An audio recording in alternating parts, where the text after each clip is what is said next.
Hi, everyone, and welcome to another episode of Help Nobody Told Me. My name is Shannon Johnson. I am a realtor with Berkshire Hathaway, and I am surrounded with an incredible resource team for seniors.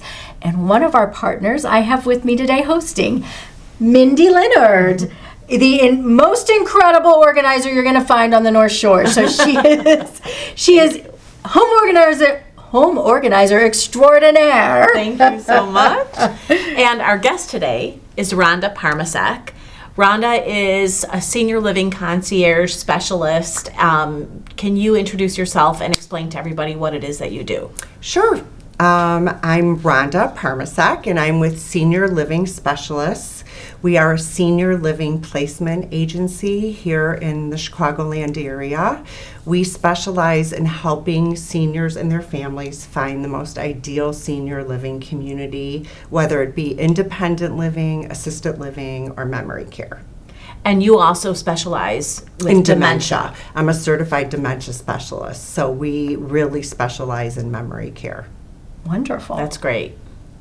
So what we really want to talk to you about is a little more in depth than just how you place seniors, because that's really, I think, what a lot of people don't know when they start going, oh my gosh, mom and dad can't take care of themselves anymore. What do we do? Is there are services, senior placement managers and things of that sort that actually help you place mom and dad and find a place that caters to exactly what it is that they need at that stage. So that's what you do. Yes. And there's no cost to you as a consumer, as a client. True. So you're getting the expertise of people who work in the field that know all about the different communities and which ones are best for different situations and circumstances. Because that's really what it comes down to. Exactly. Is what's going to be best for them. Right. For each Not unique that senior. one is better than the other, they're better for them. Correct. And that's what's important. But we really want to talk about that transition, because I know I've been in the midst of it for the past year and a half and just got my parents transitioned into senior living. And it's a lot. It's difficult. It's emotional. Mm-hmm. And so that's kind of the angle we want to talk about today is how do you help your clients manage all of that? So how do you guide them through that process in finding a community? I talk to people every day who are very distraught, overwhelmed, stressed from the situation. I usually start off talking to the adult children because most of my situations are in crisis.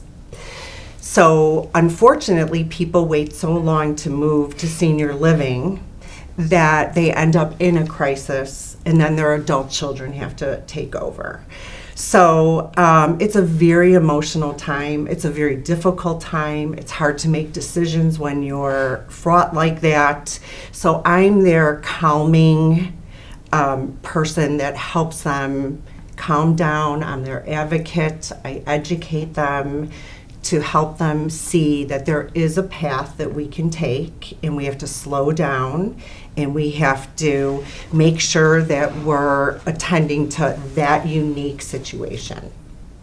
So a lot of people may have heard, they may not even know that somebody like you exists and your services exist, right? Right. But they may have heard of people who help families find good camps for their children or colleges for their kids who are going off to college. So that's kind of like what you do, right? People always ask me if I'm like the camp lady. Uh-huh. So So it's that kind of idea. It is. I do joke that my parents are on a land-ridden, cruise ship. Right. Because I'm like, your social calendar is like completely packed and you've been there 3 weeks. Yes. Come on. Yes. Well, when we're talking about emotions, there's so many different emotions, and some of it is coming from the adult children because they're extremely overwhelmed and stressed. But the other part of it is coming from the seniors themselves.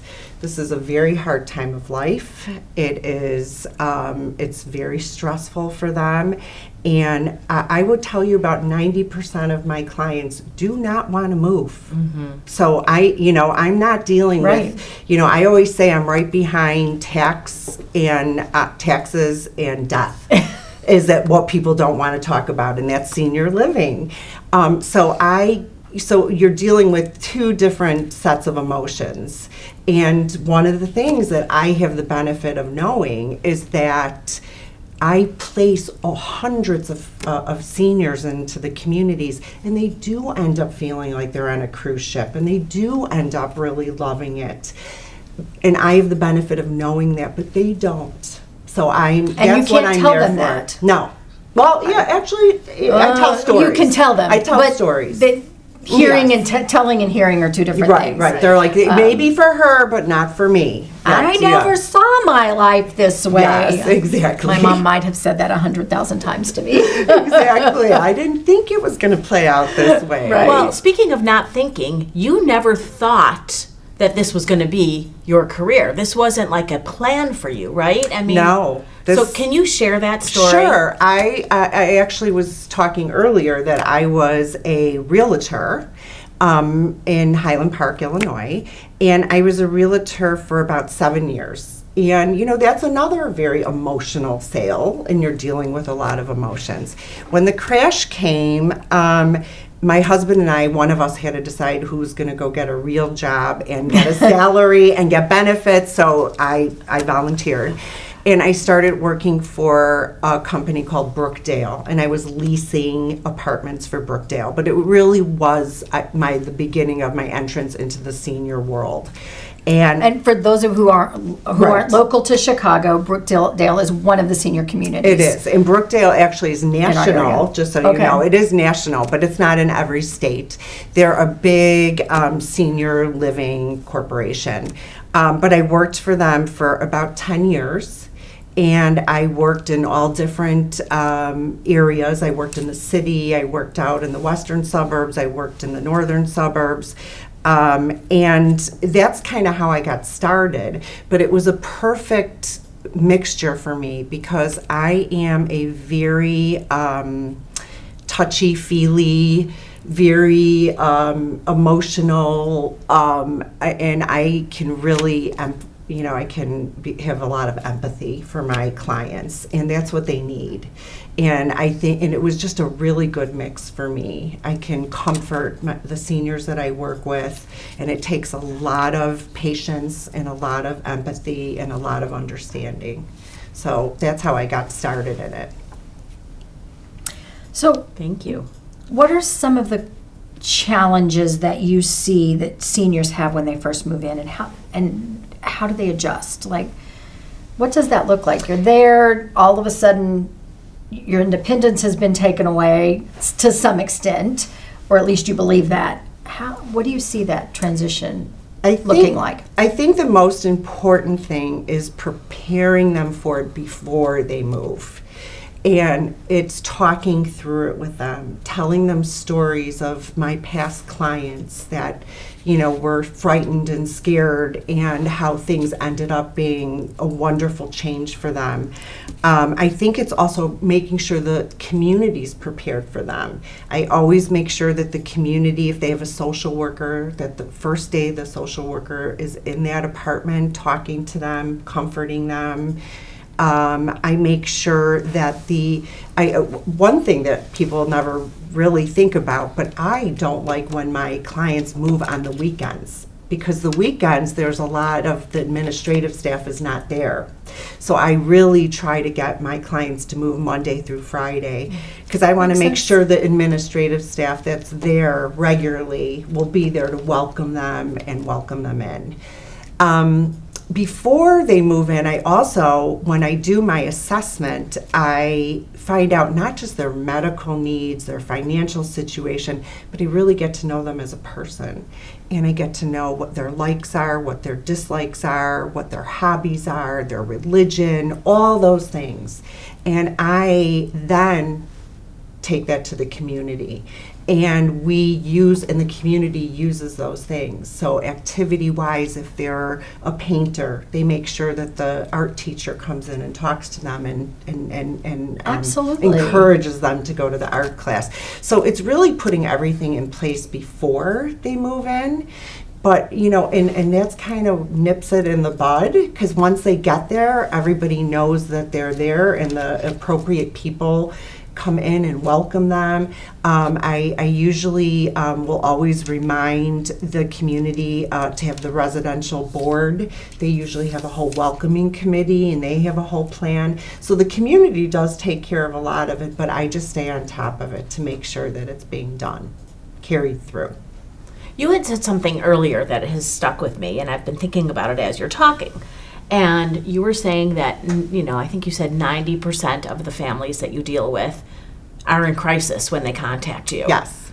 So what would your advice be for people who maybe are a little bit older, thinking that they might have to go in the direction of senior living, or for maybe adult children of our age whose parents are that, and they're thinking their parents need to go, but maybe their parents aren't ready? Do you have advice for them on when is a good time to talk to you and reach out to you? Yes, I do, beforehand, before the crisis. And usually, when I talk to anybody who's not in a crisis, I say, please, please, please, please, just make a plan with me. Any time that our parents are getting elderly and we see signs, it could even be the smallest signs, they could maybe have had one fall, or maybe you're just noticing that the house doesn't look the way it usually looks. The smallest signs of a change, I would start making a plan. And planning is the most important thing you could do. And it's also a way to deal with them being so hesitant to do it, because you're saying, we're not doing this right now, you're not moving tomorrow, let's just go tour some communities and take a look and see what you think maybe you would like. Because if there ever is a crisis, then the adult children will know what their parents liked and what their parents didn't like. Right. And what they wanted. And what they wanted. It's in their control, so it's in your control. So you can say to your parents, I want this to be in your control, not in mine. Mm-hmm. I don't want to make decisions for you. I want you to make the decisions. So the number one thing I press when I do talk to a family that's not in crisis, because they'll always say to me, oh, we're not in a hurry. And I'll say, I totally understand that, but I still think it's a good idea that you start touring and that we make a plan. I love that advice, because I was caught off guard with my parents' situation, a year and a half or more ago. And everything was crisis. And it was like I had to make a change because, there was a crisis, medical situation. And then I walked into their home and I saw some changes and I was like, oh, no. And my parents thought they knew what was going to happen for them. And we didn't have a plan as a family. Right. And this is what I always say. I've said this, and Mindy's heard me say this. You have to make the plan ahead of time and have the uncomfortable conversations. Yes, you do. While your parents are still young and active and their mind is 100% clear, what do they want? What do you want? What is do you want if important something to happens? them? Yes, exactly. Right. It's so important. And that everyone can agree on a plan of action. Exactly. Because if you have too many cooks in the kitchen during a crisis, there's nothing worse. Mm-hmm. So getting everyone on the same plane is really an ideal situation. Then there's not surprises. Right. There's no surprises. Less anxiety. Yes. Even though there's going to be some bumps in the road, there's going to be less anxiety along the path. A lot less anxiety. Absolutely. And I think people will find once they have the initial conversation, sometimes, and you can tell me what you think about this, but I feel like sometimes the anticipation of the conversation is worse than the actual conversation itself. Isn't that true for most things in our lives? Right. That's what it is. It's like that, anticipatory anxiety. Right? And so I think that we build it up. It's going to be horrible.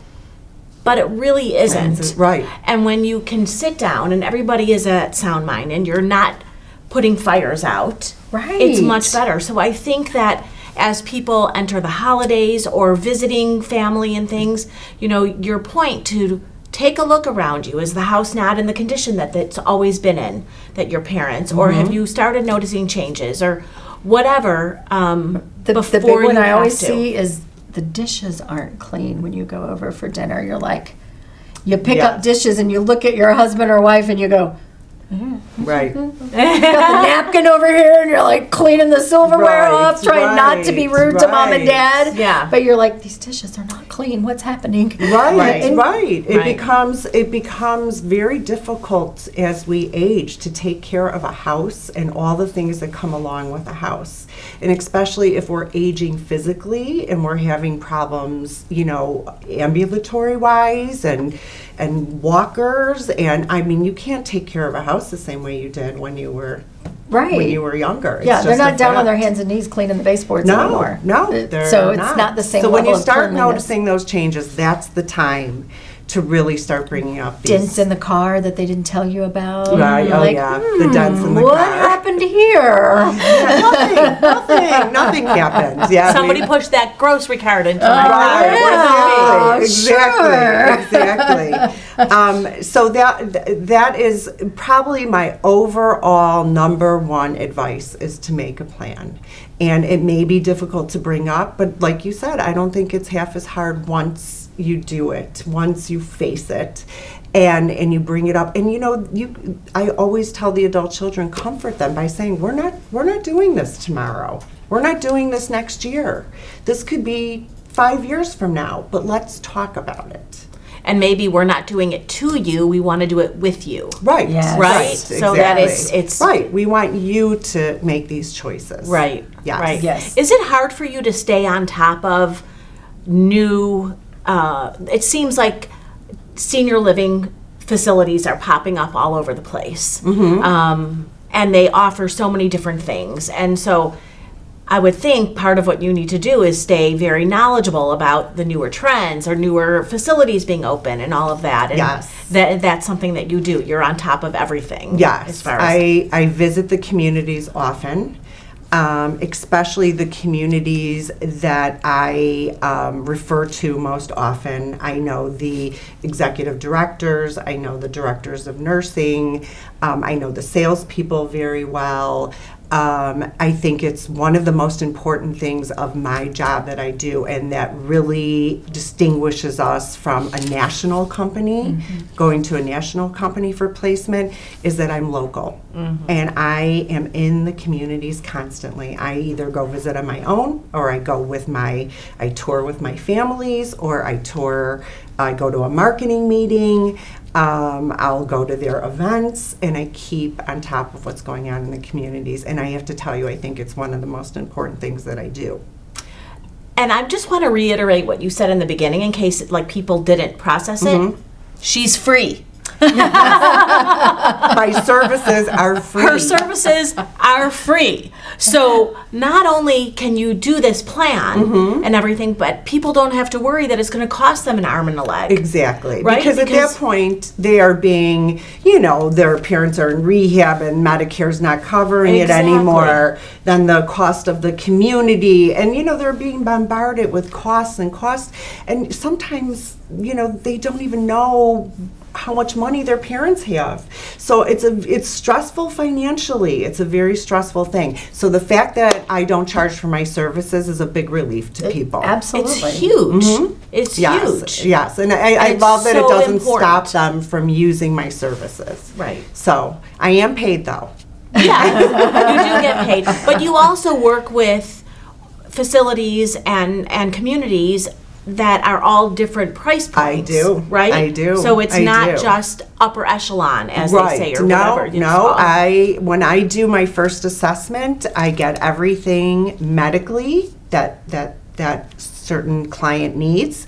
I talk about their social emotional needs. I talk about their location needs, and I talk about finances. And it was funny. At first, I was really uncomfortable when I used to ask about finances. Now I just come right out and I said, "Got to talk about your finances," because that's going to be one of the main reasons, and one of the main reasons I look at certain communities for you.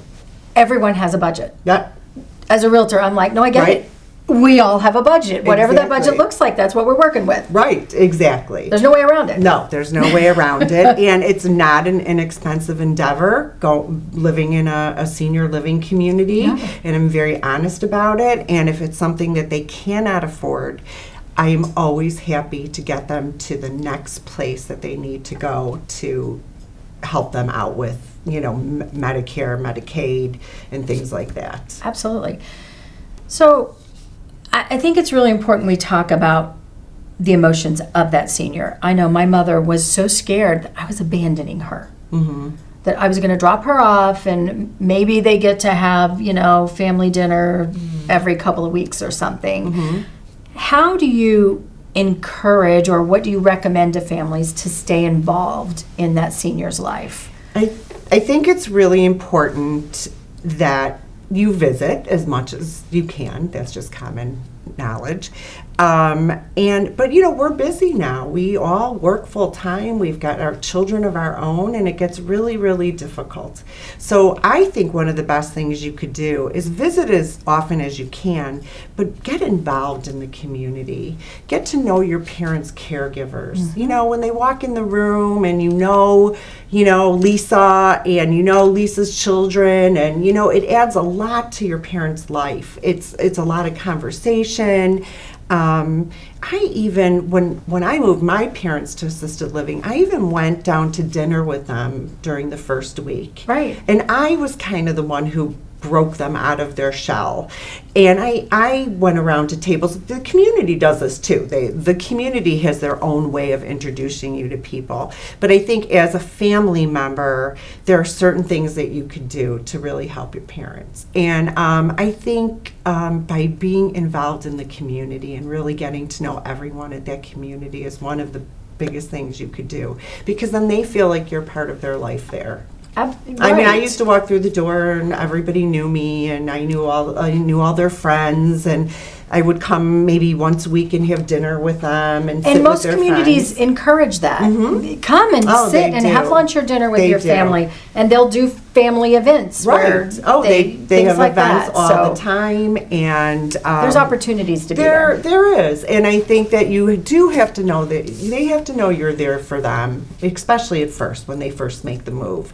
But part of the beauty of going to a community is also relieving the adult children of some of that burden. Yes. So once they do get in and they get acclimated, I do find that the adult children are less burdened.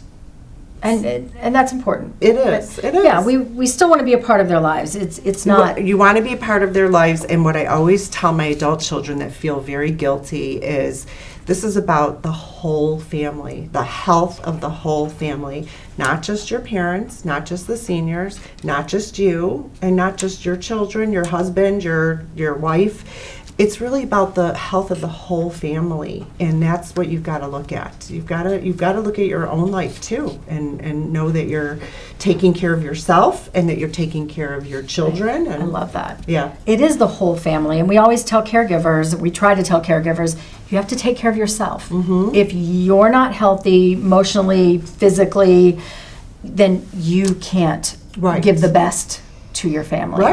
Right. And not just that family member, your whole family. Right. I remember having a conversation with my mom and saying, I don't have any more to give.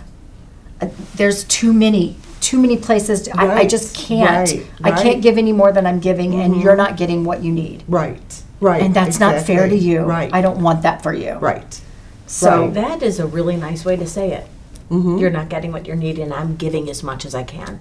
It all goes back to that whole airplane thing, right? Put your own oxygen mask on Mm-hmm. first before you help somebody else. Absolutely. Right? I mean, we need to, and it's not selfish, and I think a lot of times women think of doing something for themselves as being selfish, and it shouldn't be that way. Right. We should be Yes. able to take care of ourselves or our needs, and that's not a selfish thing. Right. I hope, and I think that it did, but that your warmth and your empathy and everything has poured out into our Absolutely. listeners and our viewers, because if I was in a situation, you are the person I would want to help me with this.